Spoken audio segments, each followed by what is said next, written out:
kehidupan saya sebagai ex Muslim dulu ya, itu menjadikan saya punya sikap yang kurang bagus terhadap agama lain, khususnya agama Kristen, di mana kami memang diajari bahwa orang Kristen itu adalah kafir.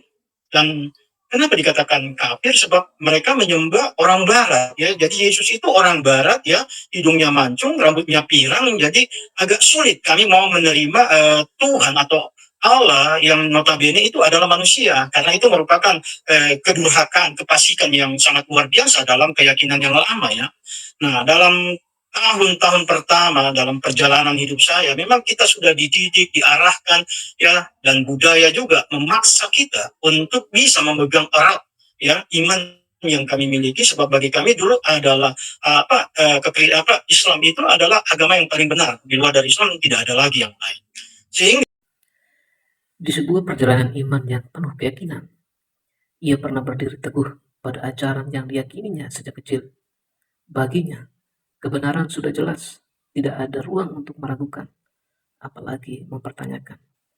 Ia hidup sebagai pribadi yang taat, menjaga prinsip, dan memandang dunia luar dari sudut pandang yang tegas.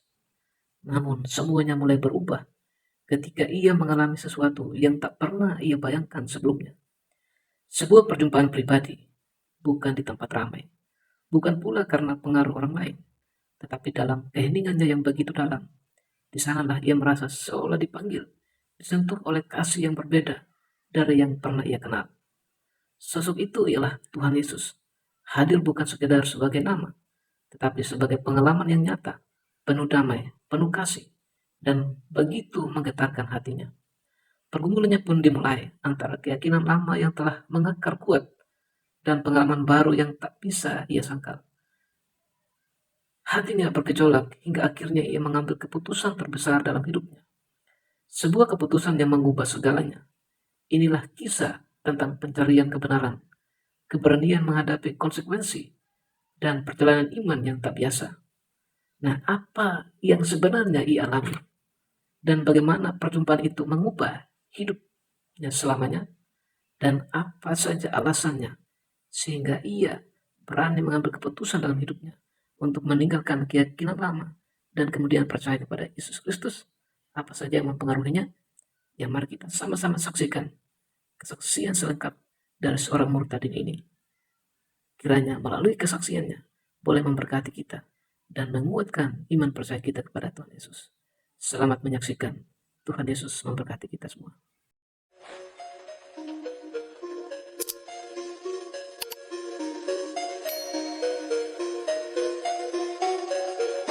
ya, jadi mungkin saya bisa memperkenalkan diri saya. Saya Pendeta Daeng Gasing, asal dari Makassar, tinggal di daerah Goa, Kabupaten, ya, dari Sulawesi Selatan. Ya, saya lahir dari keluarga Muslim, ya, dan memang kehidupan saya sebelum saya menjadi Kristen itu cukup luar biasa, di mana saya punya orang tua itu membawa saya, ya, ke salah satu tempat di mana kami di situ ditempa, dididik untuk bisa mengerti agama atau keyakinan lama saya, ya, sebagai Islam, ya, di mana saya dididik oleh ustaz di sana, diajari ya cara membaca, cara mengeja, cara menghafal, dan itu cukup luar biasa untuk saya karena memang ada detail-detail tertentu di mana kami seakan-akan dibuat berbeda dari agama yang lain ya, sehingga saya sadar atau tidak sadar dalam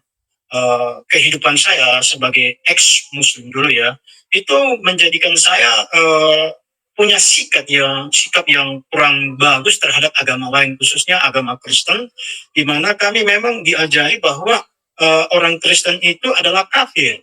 Dan kenapa dikatakan kafir? Sebab mereka menyembah orang Barat ya. Jadi Yesus itu orang Barat ya, hidungnya mancung, rambutnya pirang. Jadi agak sulit kami mau menerima Tuhan atau Allah yang notabene itu adalah manusia, karena itu merupakan kedurhakaan, kefasikan yang sangat luar biasa dalam keyakinan yang lama ya. Nah, dalam tahun-tahun pertama dalam perjalanan hidup saya, memang kita sudah dididik, diarahkan ya, dan budaya juga memaksa kita untuk bisa memegang erat ya iman yang kami miliki, sebab bagi kami dulu adalah Islam itu adalah agama yang paling benar. Di luar dari Islam tidak ada lagi yang lain. Sehingga saat-saat saya mencari Tuhan, saya mencari kebenaran, saya rajin untuk membuka, membaca dan mempelajari kitab yang lama ya. Di situ rencana saya itu bagaimana saya bisa membawa orang-orang datang kepada Islam yang menjadikan mereka percaya dengan apa yang saya katakan. Tetapi seiring waktu ya, pada tahun 87 waktu itu saya masih SMP ya. Tiba-tiba saya mendapatkan sebuah penglihatan yang mengubah ya sejarah kehidupan saya. Saya melihat bagaimana waktu saya sedang tertidur ya, saya mendapat sebuah penglihatan di mana saya sedang berjalan di sebuah padang pasir ya, yang di mana padang pasir itu tidak ada kampung, tidak ada manusia satupun, dan saya berjalan seperti saya merasakan bahwa tempat itu nyata. Kenapa? Karena beberapa kali saya coba mencubit saya punya badan hanya untuk mengetahui apakah ini benar atau tidak, tetapi memang terasa. Dan kaki saya begitu panas menginjak pasir itu karena memang matahari di tempat yang dalam penglihatan itu betul-betul seperti nyata. Dalam keadaan saya panik, bingung, ya, saya berdoa dalam keyakinan saya memanggil Tuhan saya berdoa dalam keyakinan saya waktu itu, meminta supaya saya mendapatkan pertolongan.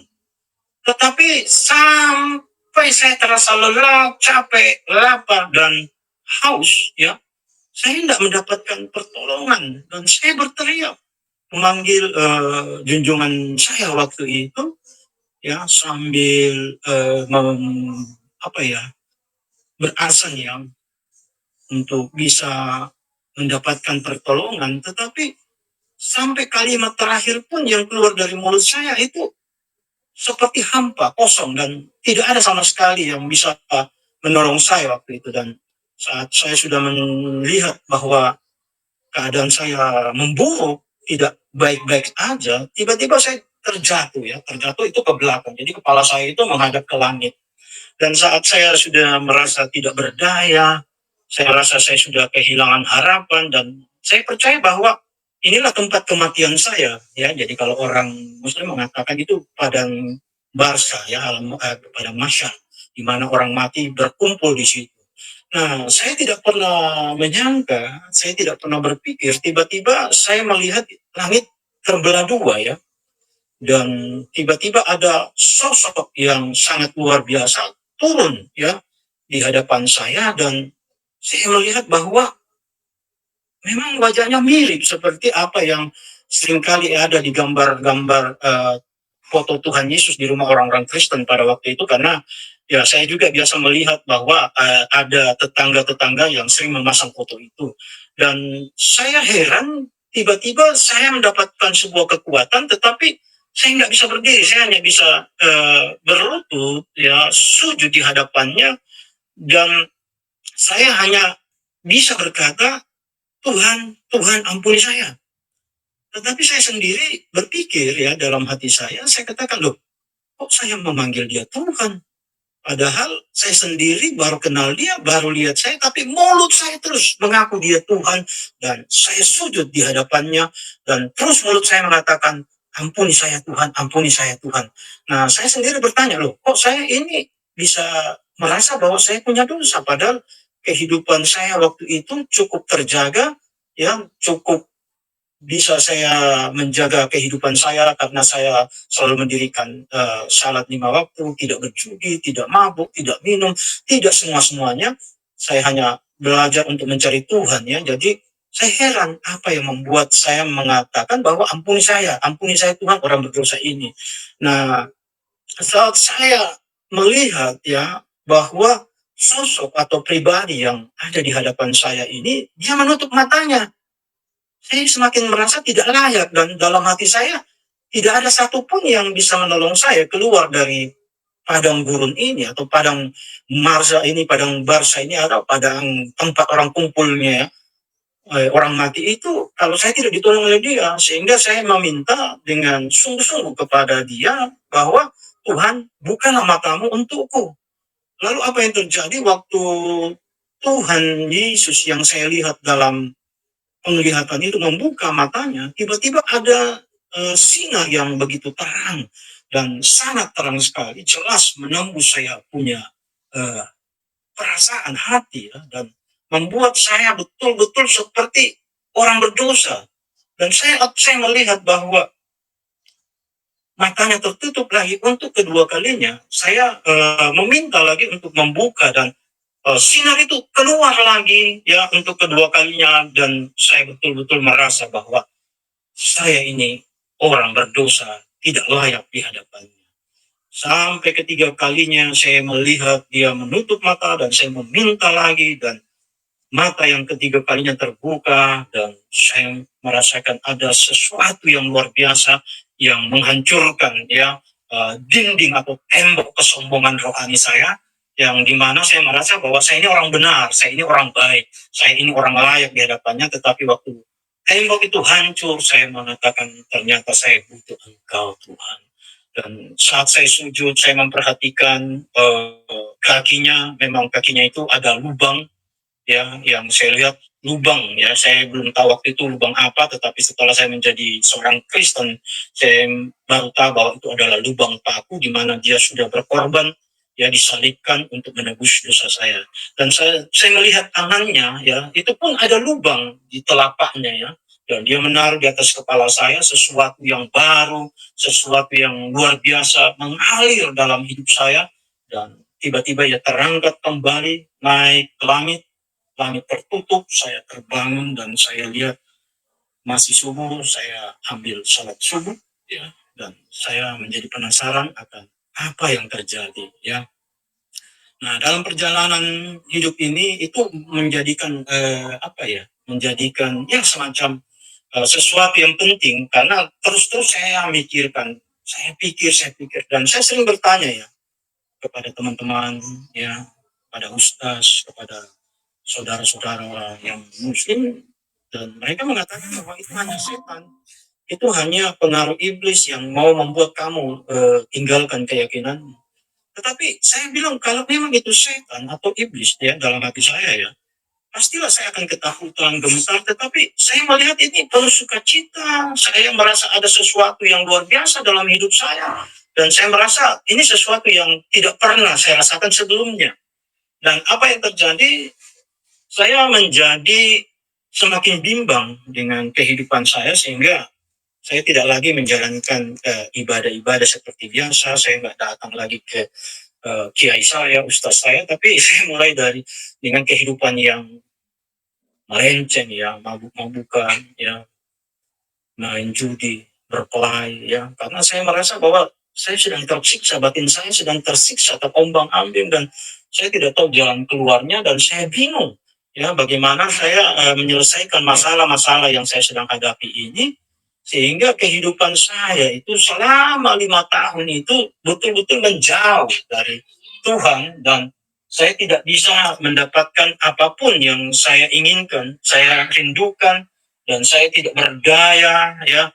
Nah, berjalannya waktu pas tahun 92 ya, itu 5 tahun setelah saya berpikir apa ya, lalu saya merasa bahwa saya harus kembali kepada Tuhan. Kenapa? Karena ada beberapa teman saya ya yang saya lihat dia mati oleh karena mabuk ya, mati karena obat-obatan, bahkan ada yang tertembak polisi. Nah, yang paling parah ada teman saya sampai gantung diri karena serasa putus asa. Lalu saya mencoba untuk mencari Tuhan, dan saya merasa bahwa satu-satunya saya kembali seperti dulu ya, rajin sembahyang, rajin beribadah, berpuasa apa, dan saya merasa agak sedikit terjawab. Nah, tahun 92 itu tiba-tiba ya, itu momen yang paling luar biasa yang mengubah saya punya kehidupan, bahwa tiba-tiba saya mendengar suara yang begitu lembut berkata, "Anakku, kapan engkau ikut aku?" Saya bingung, kenapa? Karena suara itu jelas sekali di telinga saya, Tetapi saya nggak melihat siapa yang sedang berbicara atau adakah orang yang sedang berbicara dengan saya. Nah, kalau saya berpikir kalau itu hantu, waktu suara itu datang, mungkin saya sudah lari ketakutan ya. Tetapi saya nggak ketakutan, saya sejahtera. Tetapi saya nggak pusing, saya tidak mau terlalu memperdulikan hal itu. Dan 2 minggu kemudian atau seminggu kemudian ya saya agak lupa ya, tapi sekitar itu suara itu datang lagi untuk kedua kalinya dan berkata, "Anakku, kapan engkau ikut aku?" Nah, saya tidak pusing, tidak peduli karena saya pikir, saya sedang terganggu ini, saya sedang pikiran saya diusik dengan orang dan saya tetap pada keyakinan saya. Nah, saat bulan itu ya, bulan 9 itu ya, pas saya sudah selesai masuk dari sekolah STM ya waktu itu, tiba-tiba saya sedang berjalan menuju ke masjid ya untuk mengikuti sembahyang Jumat waktu itu ya. Dan karena saya agak lambat datang, saya ada di saf paling belakang ya. Saat saya sudah mulai berdoa, Bismillahirrahmanirrahim, Alhamdulillahirabbil alamin, Arrahmanirrahim. Tiba-tiba suara itu datang lagi dan berkata, "Anakku, kapan engkau ikut aku?" Saya coba tutup, saya coba fokus kepada apa yang saya kerjakan waktu itu, tapi saya sadar, tidak sadar, tiba-tiba lidah saya sendiri yang mengatakan, Yesus, Yesus. Wah, saya sampai kaget. Kenapa? Karena kami tidak pernah diajar tentang siapa itu Yesus. Yang kami tahu Yesus itu manusia, yang kami diajar itu Isa Al-Masih adalah Nabi. Dan saat semua orang melihat bahwa apa yang saya ucapkan itu tidak cocok ya dikonsumsi orang, saya ketakutan juga dan saya lari. Saya berdoa, saya katakan Tuhan selamatkan saya.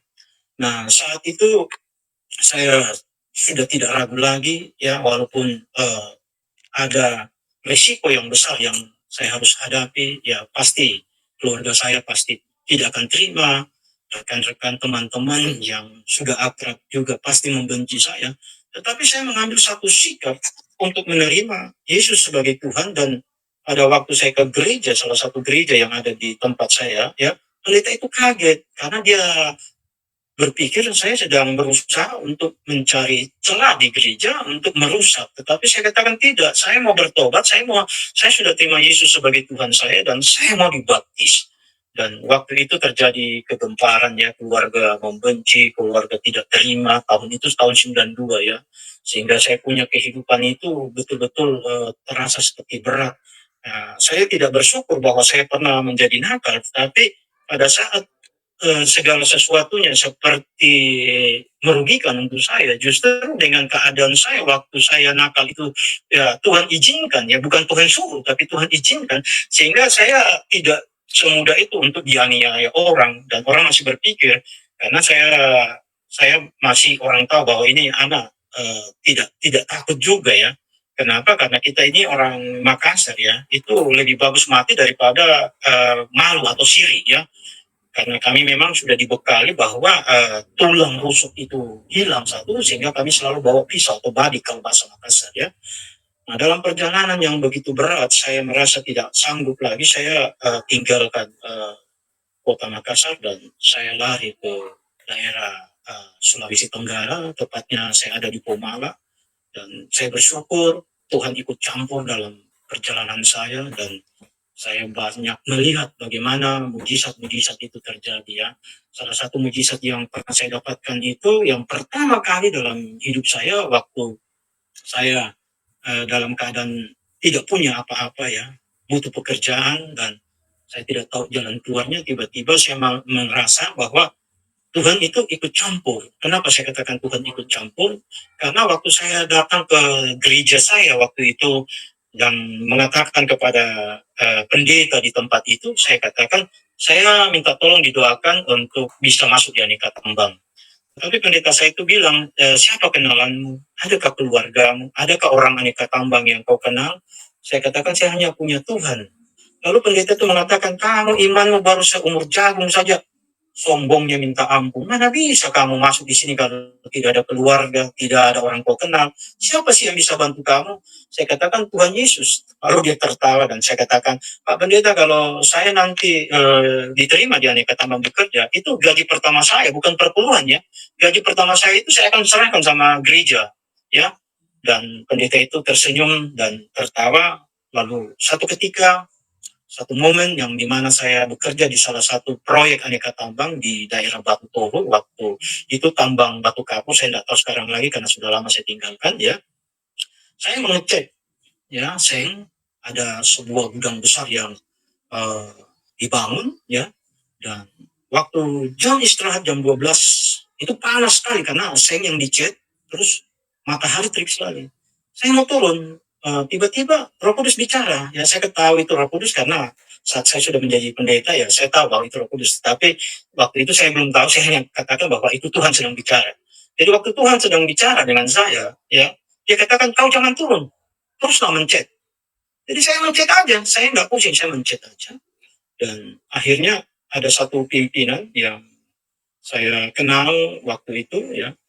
Dia belum kenal saya, tapi saya hanya kenal bahwa dia adalah salah satu pejabat di Aneka Tambang, ya. Dia orang Muslim, namanya Haji Wahid. Tiba-tiba bertanya, kamu turun dulu istirahat. Saya bilang, tidak apa-apa, saya selesaikan bos. Lalu dia katakan, kamu turun, selesaikan, makan saja dulu. Saya turun, dia kenal. Lalu dia bertanya, kamu orang mana? Saya katakan, saya orang Makassar. Saya datang di sini untuk cari hidup. Lalu dia katakan, besok kamu diterima bekerja. Saya kaget. Kenapa? Karena waktu itu kami bukan sendiri. Saya bukan sendiri ada di situ. Kami ada 50 anak muda yang seusia sama-sama ke situ. Tetapi orang itu hanya datang kepada saya dan berkata, hari ini kau diterima di Aneka Tambang, kau bekerja. Dan saya bekerja di Aneka Tambang itu dari tahun 95 kalau tidak salah, 95 bulan 9 itu saya terima. Lalu satu ketika saya sudah bekerja begitu lama, tiba-tiba tahun 99 waktu itu Tuhan berkata, sekarang kau tinggalkan pekerjaanmu dan layani saya. Saya menangis. Saya katakan, Tuhan bagaimana ini? Saya belum jadi pegawai tetap, masih pegawai koperasi. Bagaimana saya masuk di sini juga? Karena engkau yang menginginkan. Tapi Tuhan bilang tidak. Kau keluar dan layani saya. Saat itu ada satu pendeta yang menjadi bapak rohani saya ketemu dan saya menceritakan penglihatan saya dan dia berkata, oke, itu penglihatanmu bagus, luar biasa katanya. Kamu dipilih Tuhan. Jadi, dia bilang kalau memang kamu berminat datang kepada saya akan usahakan. Tapi saya bilang saya tidak mau ikut kamu, saya mau ikut Tuhan. Dia bilang ya tidak apa-apa, tunggu kapan Tuhan suruh kamu. Dan saya minta tanda kepada Tuhan, saya katakan begini, Tuhan Yesus, saya mau keluar tapi dengan syarat saya dapat pesangon. Nah waktu itu jujur aja ya, pegawai koperasi di Aneka Tambang itu nggak ada pesangon. Gak dapat apa-apa ya, keluar aja karena masih pegawai apa ya istilahnya kontrak ya, jadi tidak ada urusan. Tetapi satu ketika Tuhan mempertemukan saya dengan seorang pimpinan yang lebih tinggi dari pimpinan saya sebelumnya, namanya Insinyur Martinus Rongre ya. Dia sampai marah, dia katakan kenapa kamu mau keluar? Ini di sini kamu keluar, itu 100 yang mau masuk. Jadi pertahankanlah, saya akan perjuangkan kamu. Kamu tidak tahu, saya pejabat di sini. Saya bisa bantu kamu sampai kau jadi pegawai tetap. Tapi saya katakan, tidak Pak, saya ambil keputusan untuk keluar. Dan saya hanya meminta Bapak, kalau Bapak bisa bantu, karena saya tidak punya uang, supaya saya ada pesangon untuk saya bawa ya ke tempat saya tinggal, dan saya bisa belanjakan itu dan mencari apa yang Tuhan mau setelah itu. Dan akhirnya puji Tuhan saya dapat pesangon, saya ke apa ya ke tempat pendeta itu dan waktu saya bekerja pertama kali saya ingatkan diri saya bahwa gaji pertama saya bawa ke gereja, pendeta itu kaget ya, kamu masuk betul bekerja, saya bilang ya Pak ini gaji pertama saya ya, itu yang tadi saya lupa ceritakan ya. Dan setelah saya dibawa ke rumah pendeta itu saya kaget, kenapa? Karena ini bukan pendeta yang seperti yang saya bayangkan, artinya punya gereja yang besar, punya pastor yang bagus, tapi saya datang ke tempat di mana ini pendeta dia juga baru merintis, ya merintis pelayanannya di daerah Kolaka itu, ya itu tidak jauh dari Komala ya. Saya kaget, waduh saya sampai bingung. Saya bilang Tuhan, kalau bukan karena kamu ini saya sudah lari ini. Bayangkan atap gerejanya itu dari apa ya, orang bilang daun nipah, ya dindingnya dari papan yang ditempel-tempel, dan saya sempat mengeluh dan menangis. Saya berharap bahwa saya bisa dapat sesuai mimpi saya, tapi ternyata tidak. Lalu saya dapat satu kekuatan untuk selalu berhubungan dengan Tuhan. Dan waktu saya dibawa ke Manado untuk ambil sekolah lagi di sana, ya, lalu saya balik lagi dan saya kembali ke Makassar. Nah, disitulah saya melihat bahwa Tuhan mulai berkarya ya dalam pelayanan saya. Saya melihat begitu hebatnya Tuhan Yesus, begitu luar biasanya Tuhan Yesus ya, apa yang saya tidak pernah pikirkan ya, bagaimana Tuhan melakukannya ya, bagaimana orang sakit itu disembuhkan, orang buta bisa melihat, orang bisu bisa berbicara, orang tuli bisa mendengar ya, dan saya melihat itu begitu hebatnya Tuhan, dan banyak-banyak mujizat terjadi. Jadi saya melayani Tuhan dengan penuh keyakinan bahwa Dia akan menolong saya, membawa saya naik dan bukan turun, dan Dia membawa saya sampai melihat hal-hal yang spektakuler. Satu ketika saya mendapati sebuah masalah yang cukup serius ya. Jadi ada anak saya ya, yang pertama itu dimulai waktu dia dalam kandungan ya. Jadi dalam kandungan itu karena kondisi keadaan ekonomi waktu itu belum bisa kami katakan stabil ya. Lalu istri saya mau melahirkan, dan pada saat itu hari Jumat air ketuban sudah keluar. Dan saya katakan, anak jangan keluar dulu dari rahim ibumu ya, karena bapak belum punya uang untuk membawa kamu membawa ibumu ke rumah sakit ya. Dan saya berharap kamu bisa mendengar bapak bicara. Nah, saya katakan dalam nama Tuhan Yesus. Nah, luar biasanya gini ya, anak itu mendengar ya. Jadi istri saya enggak keluar juga itu anak. Nanti hari Minggu kami ibadah, selesai ibadah ada persembahan ya beberapa ya, lalu saya bawa ke rumah sakit waktu itu 2004 ya di Siti Fatima. Dan memang itu saya juga bingung kenapa saya bawa di situ, pada waktu itu kan belum ada BPJS, jadi pasti mahal lah. Dan waktu saya bawa, saya minta supaya istri saya berdoa, dan saya pulang saya berdoa. Dan hari lahir anak saya belum datang, hari kedua baru saya datang, dan istri saya berkata, sudah ada uang. Saya bilang, sabar, saya lagi doa. Dan hari ketiga dia tanya, uang sudah ada. Saya bilang, sabar, Tuhan pasti sediakan. Dan waktu itu tiba-tiba teman saya ya, ada satu teman saya yang dimana dia cukup ada uang waktu itu ya, karena dia ikut caleg partai dari salah satu partai yang ada ya. Lalu dia menelpon saya dan berkata, kamu ada di mana? Saya bilang, saya ada di rumah sakit ini. Kenapa kamu tidak bilang-bilang? Dia katakan, saya tidak mau telepon karena nanti bikin repot. Tapi dia datang, lalu dia berkata, bagaimana? Apa sudah selesai? Saya bilang, inilah masalahnya. Oh, enggak masalah. Saya selesaikan. Jadi semuanya diselesaikan. Diselesaikan semua biaya-biaya itu, dan kami bisa pulang. Nah, saat anak saya berusia 4 tahun, ya, tiba-tiba Tuhan uji saya. Kenapa saya dapat masalah yang cukup serius?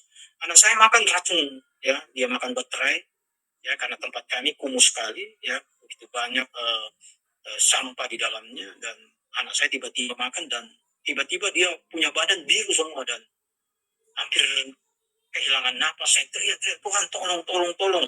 Dan saat saya melihat, saya perhatikan, ternyata anak saya ini sudah tidak bernapas. Saya lari bawa ke rumah sakit sampai berdoa, Tuhan, saya tidak mau melayani lagi kalau anak saya sampai mati, Tuhan.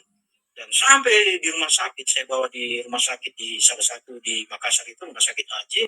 Dan waktu dibawa, anak saya dipindahkan, dokter meminta saya tanda tangan, lalu tiba-tiba suara Tuhan bilang, bawa pulang, sudah hidup. Lalu saya lihat, dia teriak, Bapak, ya, karena nama anak saya itu Catherine Kulman, ya. Jadi dia teriak, Bapak. Lalu saya bawa, saya bilang, mari sini anak saya. Dia bilang, dokter, jangan kamu ambil, kami tidak tanggung jawab kalau ada apa-apa. Saya bilang, tidak, saya lebih percaya Tuhanku daripada kalian. Jadi tolong jangan desak saya bawa pulang anak saya, dan sampai hari ini dia sehat-sehat. Jadi saya bersyukur bahwa dalam pelayanan saya selanjutnya, Tuhan banyak berbuat yang luar biasa, yang spektakuler ya. Dan bukan cuma satu kali Tuhan pakai saya untuk menghidupkan orang mati, tetapi itu sudah saat ini sudah hampir 11 kali ya, orang mati itu dihidupkan ya. Yang terakhir itu yang orang Medan, dia sudah minum racun ya karena kecewa, putus asa, dan dokter bilang sudah tidak ada napas, dan saya diminta untuk berdoa untuknya, dan puji Tuhan dia hidup kembali ya. Jadi inilah perjalanan yang sangat luar biasa yang saya rasakan, di mana Tuhan selalu mendengar setiap seruan anak-anaknya, yang di mana nama Tuhan dipermuliakan. Bahkan yang sangat luar biasa dalam kehidupan saya, bahwa kakek saya, nenek saya, bapak saya, mama saya, ada tante, ada saudara, itu mereka sudah menerima Tuhan Yesus ya. Mereka dibaptis ya. Jadi saya punya harapan itu bahwa keluarga saya, keluarga besar saya, saudara-saudara yang masih banyak yang belum terima, itu beban saya, sehingga saya minta untuk kembali ke tempat tinggal saya di kampung, hingga saya ada kesempatan untuk mendoakan. Di kampung saya juga ini Tuhan membuat banyak mujizat ya. Jadi banyak orang yang kadang-kadang kerasukan setan dan tidak bisa, kalau orang seberang berkata, orang Muslim berkata di Rukia ya, tidak sembuh-sembuh, mereka panggil saya dan mereka bisa ya melihat mujizat-mujizat Tuhan, kesembuhan-kesembuhan yang terjadi. Bahkan beberapa kali ya, hal-hal yang saya sendiri tidak pahami, tiba-tiba Tuhan berbuat yang spektakuler dan membuat saya semakin mencintai Tuhan sampai hari ini. Jadi dalam pekerjaan yang Tuhan percayakan, kami juga banyak tantangan ya.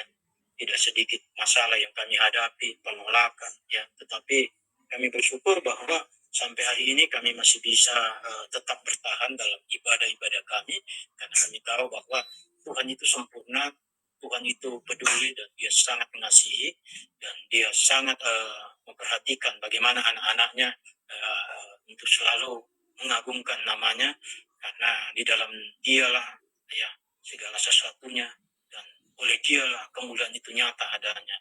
Dan sampai hari ini Tuhan terus bekerja ya, menjadikan kesaksian-kesaksian itu menjadi hidup ya. Apalagi di tengah-tengah keluarga saya ada bahasa itu yang selalu terucap ya, bahwa orang Makassar itu adalah bukti mapanasa. Artinya bukti yang kita ceritakan itu harus jelas, terbukti, bisa dilihat. Bukan cuma cerita konyol, cerita hayal yang tidak ada pernah buktinya. Dan saya bisa membuktikan banyak hal bagaimana Tuhan itu baik, menolong keluarga saya, ya, menyelamatkan keluarga saya, ya. Bahkan saya bersyukur bahwa hal-hal yang tidak pernah saya pikirkan, Tuhan pikirkan, ya. Terakhir kemarin itu saya punya saudara itu kena kanker kelenjar getah bening ya. Itu sudah stadium akhir, itu sudah tidak bisa tertolong, sampai saya punya teman dokter bilang ini mayat yang hidup ini, mumi katanya. Kenapa? Karena setiap diambil darahnya itu berapa menit saja itu darah sudah mengental, jadi sudah tidak ada harapan. Waktu saya berdoa saya katakan, Tuhan tolong sembuhkan kakak saya, tapi Tuhan bilang tidak, saya tidak akan menyembuhkan kakakmu, tapi saya akan menyelamatkannya. Jadi saya minta Tuhan tolong saya. Akhirnya puji Tuhan hampir setahun ya, itu penyakit itu dibawa, saya injili terus, saya injili terus, saya injili ya. Minta maaf ya, kita kenal siapa itu Robin Onsu dulu ya. Itu kan kena sama dengan kakak saya, kelenjar getah bening. Tahu enggak, itu 2 minggu saja dia bertahan dan akhirnya habis, walaupun uangnya banyak tapi tidak bisa ditolong. Nah, kakak saya ini setahun saya layani tentang Injil ya. Jadi satu ketika dia sudah ampal dan orang bilang sakratul maut ya. Itu sudah setahun dia sudah mendengar terus nama Yesus yang saya sampaikan, dan saat dia sakratul itu dia tidak bisa mengalami sejahtera, dia merasa teriak-teriak apa, dan waktu itu saya datang itu sudah apa ya, tengah malam ya, dan saya katakan kepada istri saya, tolong kamu jaga di samping kiri. Istri saya sempat takut, saya tidak usah takut, tidak ada yang akan mengganggu kamu. Jadi keluarga itu taruh di sebelah kiri, saya sebelah kanan ya. Mereka mengucapkan ayat-ayat yang mereka imani, dan saya berdoa kepada kakak saya, dan saya katakan begini,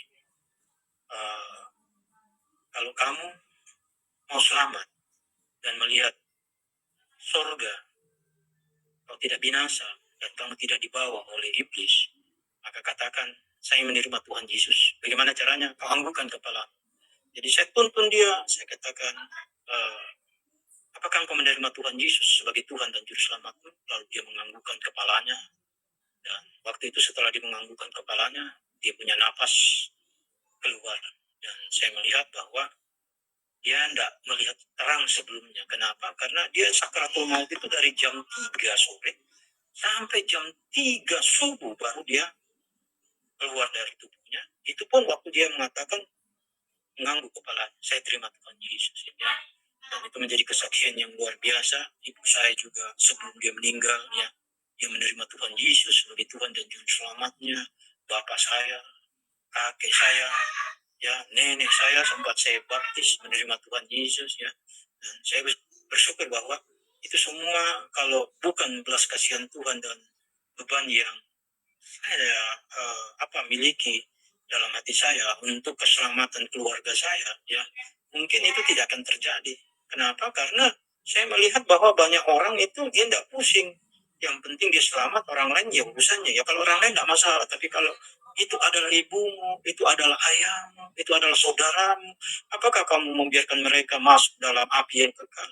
Sehingga sampai hari ini saya meminta kalau Tuhan mengizinkan, Tuhan pakai saya untuk keluarga saya, supaya mereka juga mendapatkan keselamatan seperti saya mendapatkan keselamatan yang dari Tuhan. Jadi banyak hal yang saya mau ceritakan, tapi mungkin kalau mau kita saksikan di tempat ini itu bisa sampai besok juga tidak habis. Ya. Bagaimana Tuhan itu berkarya, bagaimana Tuhan itu berbuat, bagaimana Tuhan itu membuat segala sesuatu menjadi indah pada waktunya. Mungkin itu saja dulu untuk sementara saya bisa sampaikan. Ya, teman-teman yang terkasih, demikianlah kisah perjalanan iman yang penuh pergumulan, penuh pertanyaan, dan keberanian dalam mengambil keputusan terbesar dalam hidupnya. Terlepas dari bagaimana kita memandang kisah ini, satu hal yang tidak bisa dipungkiri, yaitu setiap orang memiliki perjalanan spiritualnya masing-masing. Sebuah perjalanan yang kadang tidak mudah, penuh risiko, dan membutuhkan kejujuran hati yang dalam. Seperti yang tertulis dalam Yohanes 14 ayat 6. Akulah jalan dan kebenaran dan hidup. Tidak ada seorang pun yang datang kepada Bapa kalau tidak melalui aku. Dan juga dalam Yeremia pasal 29 ayat 13. Apabila kamu mencari aku, kamu akan menemukan aku. Apabila kamu menanyakan aku dengan segenap hati. Semoga kisah ini bisa menjadi bahan refleksi, bukan untuk menghakimi, tetapi untuk memahami bahwa pencarian kebenaran seringkali membawa seseorang ke jalan yang tidak pernah ia bayangkan sebelumnya. Jika teman-teman merasa tersentuh, rasa diberkati, rasa dikuatkan dengan kisah ini, jangan lupa untuk like, share, dan subscribe agar channel ini terus menghadirkan kisah-kisah inspiratif lainnya. Sampai jumpa di video berikutnya. Tuhan Yesus memberkati kita semua. Shalom.